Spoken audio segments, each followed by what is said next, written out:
Welcome back to the Best Day Ever podcast. It's been a minute. We had a lot going on in life, but I'm only laughing right now because right before we started recording this, I spent 10 minutes trying to get the audio right, and Maddy was talking with her inside voice the entire time. And as soon as we click record, she's like, "Oh, welcome back to the Best Day Ever podcast. I'm your host," like a radio announcer. The whole time I'm like, use your regular voice. And here you are, finally. Did you know I used to be an anchor in middle school for our news? Nope, but you learn something new every day. Yep, you do. So, that's what I thought I want to all right, you can welcome everyone back now. Well, it's been a minute since we've been on the podcast because we've had a lot of life changes. The most recent was that our little baby boy turned 1. 1 year old. He turned 1 year old. I would like to take a second and celebrate us for keeping a human being alive for one entire year. That's a pretty great accomplishment. I would say there were a lot of people who doubted us. No. I would say that there were many times where we doubted us. But babe, we threw a 1 year old's birthday party a couple weeks ago. We did. And then we all got sick after because of all the little kids. We did. But yeah, what would you say 1 year is as a mom? 1 year as parents. What would you say the biggest L that we took, the biggest loss, and the biggest W, the biggest win? I'm going to start with a win. Okay, great. Because I'm still needing to think of a loss. Okay. Yeah, okay. not that we haven't taken those, but like a very specific one. Yeah. Okay. A win in my book, not compared to the way anybody else says it, but just like the way that I was thinking before we had him, was scheduling. Like for his nap time and like his sleeping and his naps. Not that they're perfect, but it's pretty good. I would say like he is ready for his naps 99.9% of the time, like when they happen. Right on time. And like going to bed at night even is great. Like honestly, I have nothing to do with that, but I think you should write a book. I think you should write a book. I think you should write a book called The Napping Mama that teaches people how to do what you did, because honestly, I cannot imagine how our life would look if he did not nap or if he didn't like his naps. Here's the thing though. I could not write that book until we've gotten past our second child, maybe third. I'm not saying a parenting book. Fourth. I'm saying a napping book. I'm just saying Teaching Your Kid to Nap by Maddy would be a great book that a lot of people would read, because I have a feeling that there are some parents listening to this being like, rolling their eyes a little bit like, yeah, I can't believe that your kid naps, because theirs doesn't. So you did great, babe. I'm proud of you. Well, thank you. I will take a little bit of that credit because there was some scheduling involved, but I also think that that child might have taken just a little bit from his mom and likes sleep. Yeah, he does like so it's probably half and half. Okay. I'll jump in on an L because I've taken more of those than you have. I would say the biggest L, I think we've talked about this before, maybe not on the podcast, but there was a night, it was a horrible night, where Lion peed through his outfit. It was early on in the parenting stage, couple months in. Peed through his outfit. I didn't know what to do. There was pee everywhere. I mean, everything that could have pee did have pee. And let's preface that Noah was doing a really good thing here, because he was like, you know what, babe? I'm going to take over. Yeah, make sure you tell them that. That was important. Yeah, it really was, because you were like, you go take a bath. You just go relax for a little bit. Yeah, just dadding. And I've got Lion. Yeah. I get in the bath, and like within what? I don't even know if it's been 10 minutes. I don't even know if you were in the bathtub yet, quite frankly. And I just hear, Maddy! Yeah. Maddy like, comes down the stairs. Happened? There's pee everywhere. I say, can you just help me? And so I'm trying to save our couch. I hand Maddy a naked baby while I'm cleaning the pee. And all of a sudden I hear a noise that to this day I've never heard before in my life. It was a noise that strikes fear in the heart of every man and woman around the globe. If you're a parent, you know the noise I'm talking about. This was the noise of something coming out of the butt. Oh my goodness. The way that you just described that. And Maddy's standing there freshly bathed in a robe and just poop. We're just going to say the B word. Poop came out of his butt all over Maddy, all over our floor, all over me, all over everything. And it was in that moment that we received our biggest L to date of being parents. I mean, there's a lot. There's a lot of things that we didn't do. You could say right. There's no right or wrong when it comes to parenting. Right now, there's probably something that we're not doing right, but we're ignorant. Yeah. We don't know. We're just you do the best you can. I feel like we need to speak a word of encouragement to some parents right now or some future parents. You're like, you see all the Instagram posts. You're like, man, their kid naps. Maddy's kid naps. How do they do what they do? No one knows what they're doing. If I've learned one thing in 1 year of parenting, it's that nobody has a clue what they're doing. We're all just trying. We're waking up every day with a fresh attitude of, I'm going to do my best. I'm going to try to keep this little guy alive and happy. And I'm going to try to teach him about Jesus. And I'm going to just try not to die in the process. And very true. So if you're doing that today, good for you. And if you're not a parent yet and you hear all of the negativity that can surround it, like your life will never be the same, go ahead and do this now because you'll never be able to do that when you become a parent. All of those things I want to completely say are false. Yeah, it is false. Just not true at all. Parenting is the best thing in the entire world if you get the opportunity to do it. And I think that, of course, your life changes, but your life changes every day. You're your life changes when you graduate college. Your life changes when you get your first job. Your life changes when you get married. So of course your life's going to change when you have a kid. I think you just brought up a great point, because I think so many people are like in this analysis paralysis. No matter what stage of life it is, maybe it's like you're dating someone and you want to get married, but you're like, is this the right timing? Is this the right thing? Whatever. If maybe you're married and you want to have kids and you're like, after I make certain amount of money, whatever. Mm-hmm. I would just say that you are more ready than you think you are. Like no one will ever be ready because we have a unrealistic expectation of what ready is.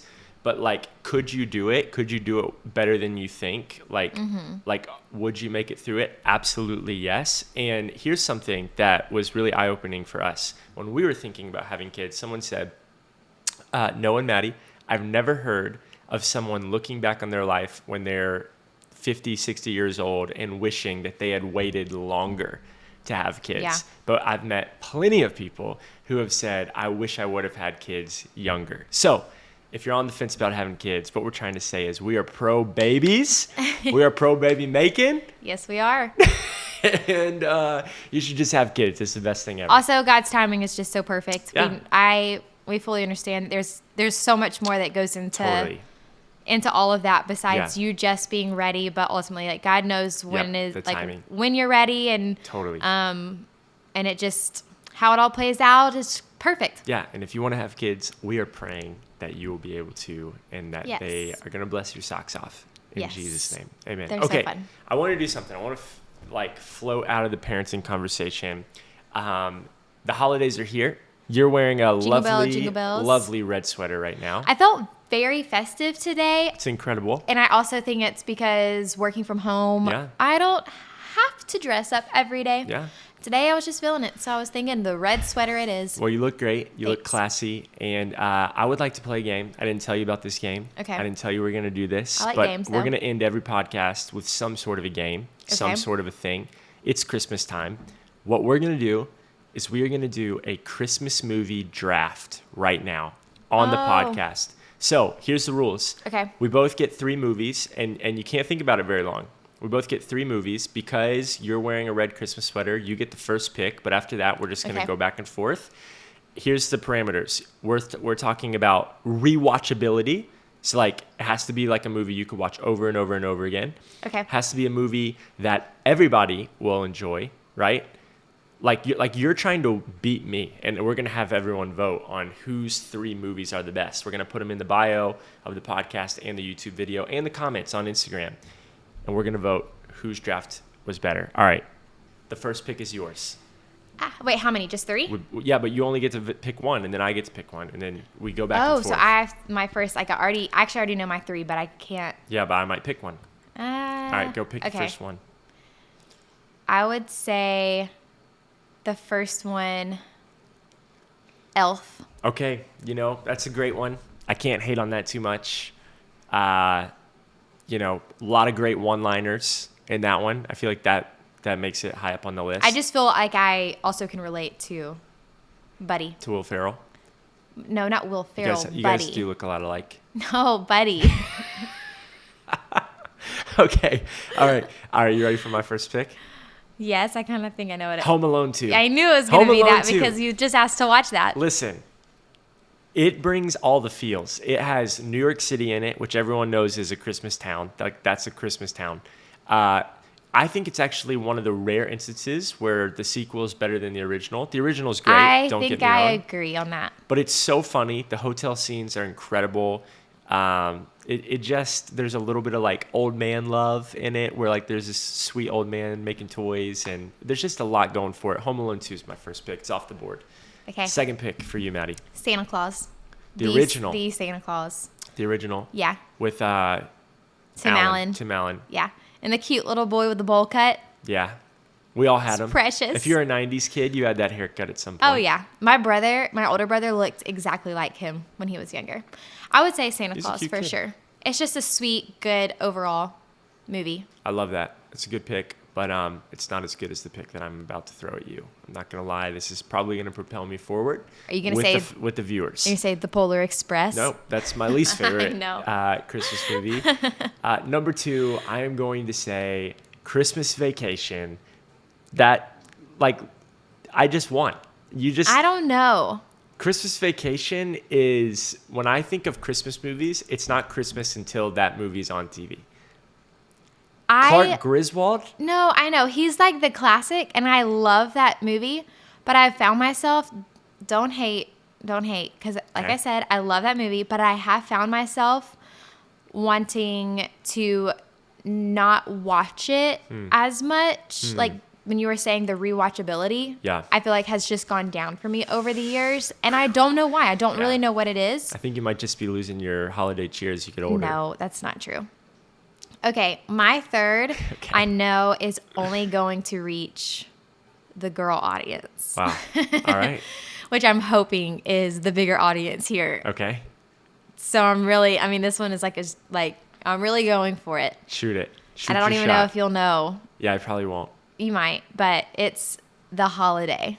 Oh my goodness. With Cameron Diaz, which, by the way, there's a lot of circulation going around right now about how they might be making a sequel to that. Okay. Which she's been out of acting for the last 6 years.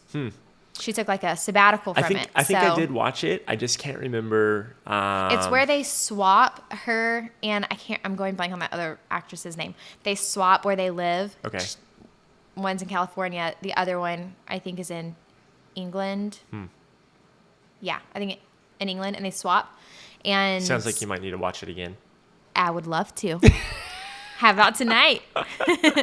Okay, my third pick. I thought really hard about this. This is kind of cheating. I'm not gonna lie. It's kind of cheating, but you're gonna say The Grinch. No, you have to let this fly.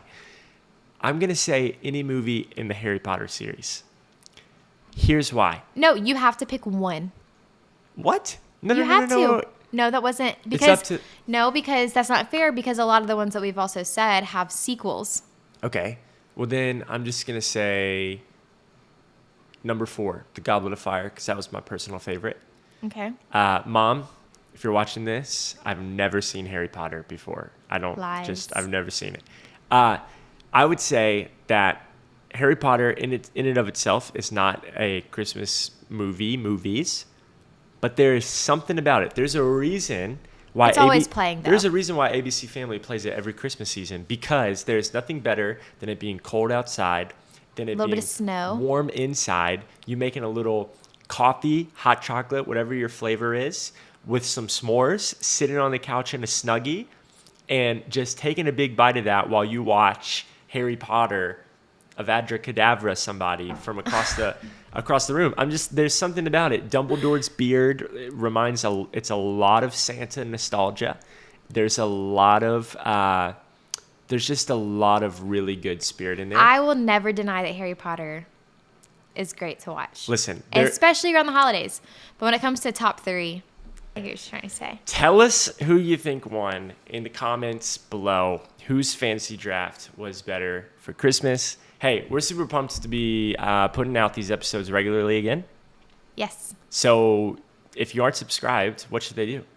You should subscribe because we are coming back. We are going to be on these things weekly. Guess who's back?